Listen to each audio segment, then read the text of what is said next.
Hello, I'm Alex Roth, and I'm going to be sharing my consultant challenge with you about English language learners. We'll be talking about who English language learners are, some of the difficulties they're facing, and then some strategies and techniques that we hope to implement to help those students to succeed better in our district. Here we go.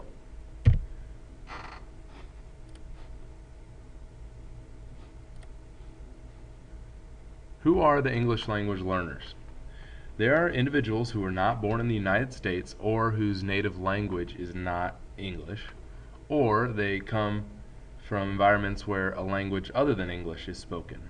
Also, they could be American Indians or Alaskan Natives who come from environments where another language has a significant impact besides English. English language learners are the fastest growing segment of the student population in the U.S. And a lot of these students, unfortunately, end up going to impoverished schools with lower achievement rates than schools with less poverty. These students, though, are really diverse. It's important not to put them all into one little box. They can be from any nation and any ethnicity. They are very different intellectually. They have different gifts, different needs, different backgrounds, different goals, and different home lives. And the level of English that they have is varied extremely, so it's important to know that. And the main population of ELL students is going to be the Hispanic group, and so we are going to talk about some strategies especially for the Hispanic population.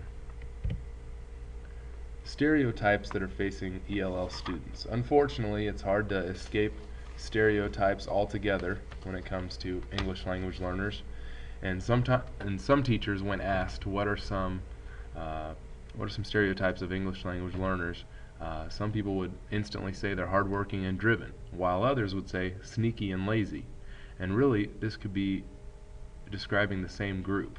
So it really just depends on what a person's experience is with a group of students, and unfortunately those stereotypes can affect students that teachers haven't even met. So we are hoping to prevent those stereotypes and make sure that we take it as a case-by-case strategy and just take a kid for what they are, listen to them, observe them before we make a decision on what their identity is. In an interview with a principal at nearby Goshen High School, she talked about how the stereotypes of bad home lives and teenage pregnancy really are true. Teenage pregnancy is just an endless cycle that tends to keep duplicating over and over, and it really does not benefit students, and it's actually really detrimental because they don't have a good home life to support them at school. So those are some of the stereotypes. The achievement gap. The achievement gap for Hispanic students, it is something that is happening. I mean, there is a gap between Hispanic students or ELL students and white students. And in my interview with Kelly Whitaker, the Goshen High School principal,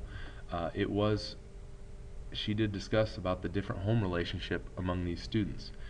Parents in her district, she has noticed, tend to not really focus on their students. They try to think of their kids more like friends than their children. So they don't discipline like they should have, and they don't hold them accountable for their actions or their lack of motivation. And they just try to keep them happy. And really that's not going to help these students, and it's going to widen that gap. Right now, Hispanic students attend impoverished schools 45% of the time. So they are just attending schools that are really struggling. And their parents tend to have a lower education level. Because of being in poverty, usually they can't get jobs that pay as much, and so that puts them in poverty because of their low education level. Also, it is important to know that Hispanic students are enrolling as often in college as other groups like African American and white students, but they're graduating at a much lower rate. So unfortunately, that is happening for Hispanic students. Some language intervention techniques that are studied. The first one is conversational versus academic language, and it really is what it sounds like. Conversational language being how students talk with each other, and academic language how you're expected to talk in a classroom. And it's really good for teachers to make connections between the two. Talk about things they might talk about with their friends in class. Also, it helps the student to get relevance. Anytime an activity can be relevant to them, the harder they're going to work and the more they're going to appreciate it. Also, it's good for teachers to correct mistakes immediately. If something conversationally is spoken that needs to be more academic, teachers need to address it right away so that students don't get off on a tangent that is incorrect.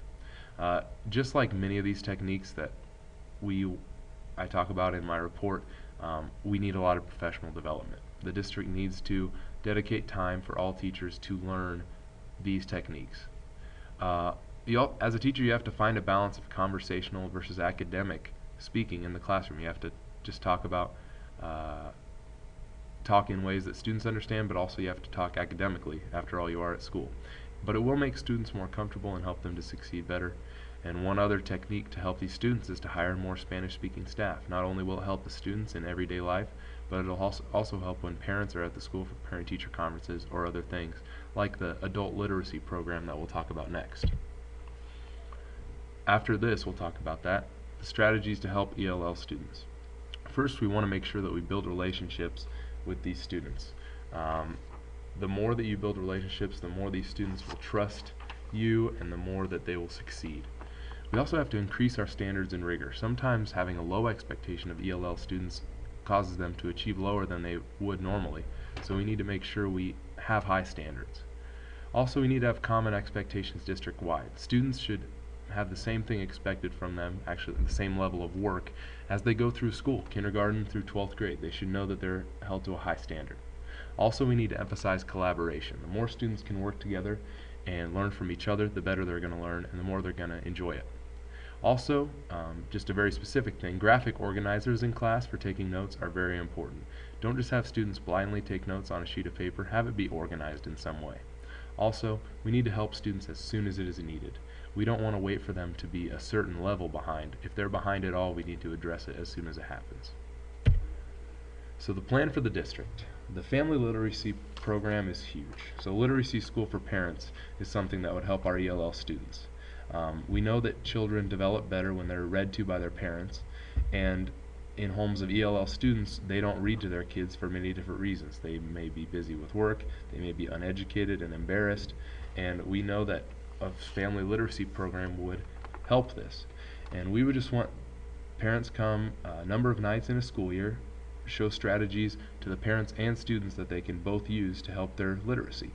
And students will read to their parents, parents to their students, and it'll really be a way for them to build support from the home for their school life and also just to get parents more involved.